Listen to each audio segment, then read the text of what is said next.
दिल्लीमधल्या स्फोट प्रकरणातील डॉक्टरांच्या फोनमधील डिलीट केलेला डेटा आता समोर आलाय। Doctor Muzammil, doctor Adil, doctor Shaheen आणि इरफानच्या फोनमधला डेटा आता समोर आलाय।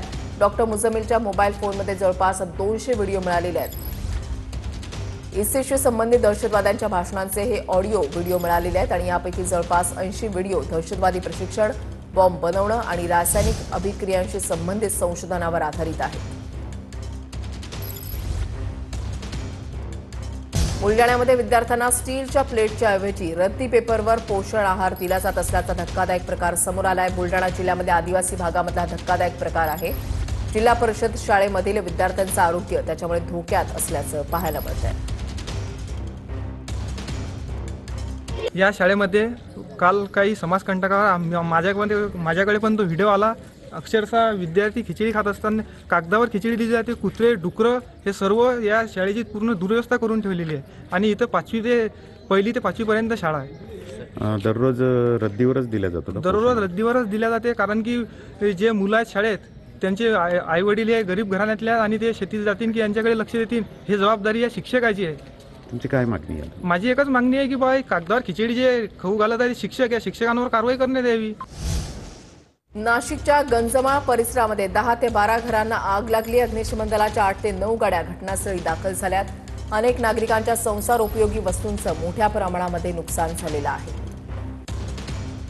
नाशिकच्या गंजमाळ परिसरामध्ये 10 ते 12 घरांना आग लागली।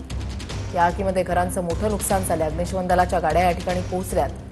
आगीवर नियंत्रण मिळवण्याचे पुरेपूर प्रयत्न, मात्र याच्यामध्ये या घरांचं संसार उपयोगी साहित्याचं मोठं नुकसान झालेलं आहे। 8 ते 9 गाड्या अग्निशमन दलाच्या पोहोचलेल्या आहेत।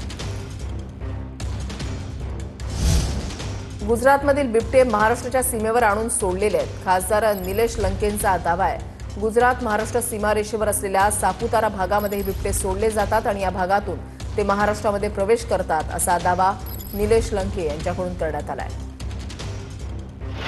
गुजरात परिसरात सोडलेले बिबटे ते महाराष्ट्राच्या बाउंड्रीवर आणून सोडलेत आणि ते नाशिक भागातून इकडे जास्त वावर वाढलेला आहे। तुम्ही पाहिलं असेल गुजरात आणि सापुत्रा बाउंड्री आपली, त्या भागात बिबटे आणून सोडले आणि ते बिबटे सगळे महाराष्ट्रामध्ये जास्त प्रमाणात या भागात आलेले आहेत। जसं व्याघ्र प्रकल्प असतो तसा बिबट प्रकल्प माझ्या मतदारसंघात मी मागणी सुद्धा केली। ढवळपुरी भागामध्ये 500 एकराच्या भागामध्ये जो जर प्रकल्प झाला, महाराष्ट्रात ज्या ज्या ठिकाणी बिबटे सापडतील ते बिबटे त्यामध्ये आणून सोडायचे आणि त्याला एक सफारी केली तर ते पर्यटन क्षेत्र सुद्धा होऊ शकते। ब्रेक नंतर आपल्या सर्वांचं पुन्हा एकदा स्वागत। बातमी आहे जळगावमधून। जामनेर नगरपालिकेमध्ये गिरीश महाजनांच्या पत्नी साधना महाजनांची बिनविरोध निवड झाली आहे। साधना महाजन नगराध्यक्षपदी बिनविरोध निवडून आल्या, त्याच्यामुळे भाजपचा जल्लोष पाहायला मिळतोय।